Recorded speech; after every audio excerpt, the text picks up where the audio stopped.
Assalamualaikum warahmatullahi wabarakatuh.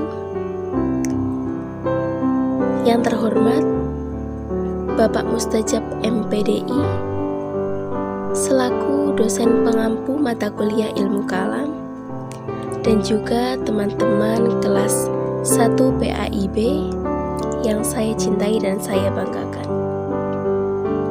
Di sini kami dari kelompok 9 ingin mempresentasikan materi tentang teologi pembebasan Azhar Ali Engener. Sebelumnya, perkenalkan anggota kelompok kami, yaitu Nikel Apriliani Putri dengan NIM 2141104021007, Isma Khalifatun Hikmah dengan NIM 2141104021008, dan Ikrimatul Ulia Kumala dengan NIM 2141104021009. Poin yang pertama, siapa sih tokoh Azhar Ali Engener? Mari kita simak. Biografi Azhar Ali Engener. Azhar Ali Engener dilahirkan di Bohra pada tanggal 10 Maret 1939 di Rajasthan di daratan India dekat Udaipur, di mana Syekh Qurban Hussain, ayahnya adalah seorang amir. Pada saat itu, Azhar Ali Engener diberikan pelajaran tentang tafsir Quran, takwil, fikih, dan hadis. Dia mempelajari bahasa Arab dari ayahnya. Dia telah mempelajari seluruh karya-karya utama dari Syiah Fatimiyah melalui Sayyid Hatim, Sayyid Qodi Nu'man, Sayyid Muayyad Sirozi, Sayyid Hamiduddin Kirmani, Sayyid Hatim Ar-Razi, Sayyid Ja'far Mansur Al-Yaman, dan lain-lain. Di samping pendidikan agama, dia juga memperoleh pendidikan sekuler. Dia meraih gelar insinyur di perusahaan munisipal Bombay dan kemudian secara sukarela mengundurkan diri dan terjun ke dalam gerakan pembaruan Bohra. Azhar Ali Engener seorang pemikir dan aktivis dai yang memimpin salah satu kelompok Syiah Islamiyah Daudi Bohras di Bombay, India. Sebagai seorang dai, beliau harus tampil sebagai pembela umat yang tertindas dan berjuang melawan kezaliman. Karya-karya Azhar Ali Engener. Sebagai pemikir, Engener telah menerbitkan puluhan buku dengan berbagai tema. Di antara karya-karya tersebut antara lain Islam and its relevance to your age, The Origin and Development of Islam, Islam and Muslim, Critical Perspectives, The Bohras, The Islamic State, Islam and Liberation Theology and Islam, Islam and South Asia, Seminar of Sufism and Communal Harmony, The Spirituality of Social Movement, of Women in Islam, Communalists and Communal Violence in India, Ethnic Problem in South Asia, The Quran and Women in Modern Society. Selain itu, Engener juga menulis beberapa artikel, beberapa surat kabar terkemuka di India seperti Times of India, Indian Express, The Hindu Daily, Telegraph, and Indian Journal of Scooter.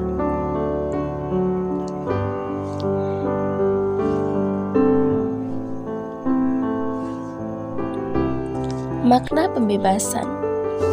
Teologi Islam lebih banyak berbicara tentang Tuhan dan persoalan-persoalan eskatologis, akan tetapi juga mempunyai nilai-nilai pembebasan yang revolusioner. Pembebasan dalam Islam. Azhar mencoba merevitalisasi nilai-nilai pembebasan Islam, merumuskan teologi pembebasan. Upaya ini dilakukan Azhar dengan 2 cara, yaitu pertama, melakukan analisis secara historistik dan praktik-praktik pembebasan yang dilakukan oleh Nabi. Kedua, dengan menggali nilai-nilai dari pembebasan ayat-ayat Al-Quran yang berbicara tentang pembebasan seperti pembebasan budak, kesetaraan manusia, keadilan ekonomi, dan ayat-ayat pembebasan lainnya. Azhar mengemukakan 3 pembebasan yang mesti dilakukan umat manusia.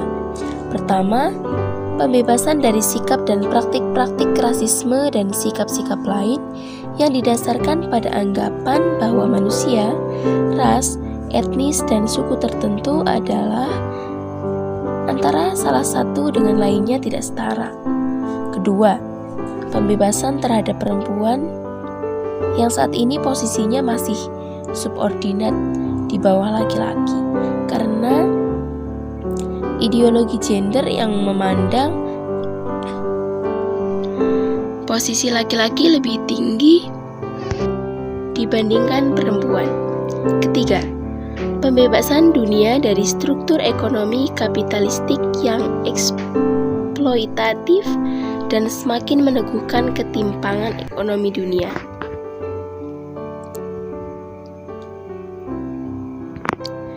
Konsep-konsep kunci teologi pembebasan Islam. Teologi pembebasan sendiri menurut Azhar adalah teologi yang berusaha memaknai kembali konsep kunci dalam Islam, yaitu tauhid, jihad, sabar, iman, dan kafir agar sesuai dengan konteksnya dan kebutuhan zaman.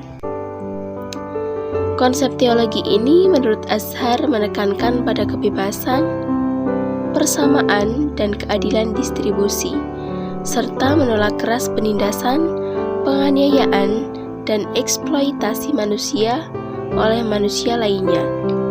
Gagasan Azhar ini sangat terkait dengan latar sosiologis dan kesejahteraan atas lahirnya Islam itu sendiri. Baginya, teologi bukan sekadar aspek keyakinan akan ketuhanan semata, tetapi juga terkait dengan hal-hal praktis yang menyentuh persoalan real kemanusiaan. Dan jika teologi pada awalnya adalah respon sosial politik pada masanya, maka teologi pembebasan Islam ini juga menjadi respon sosial politik pada masa sekarang. Sekian presentasi dari kelompok 9. Terima kasih atas perhatiannya. Kurang lebihnya mohon maaf. Wassalamualaikum warahmatullahi wabarakatuh.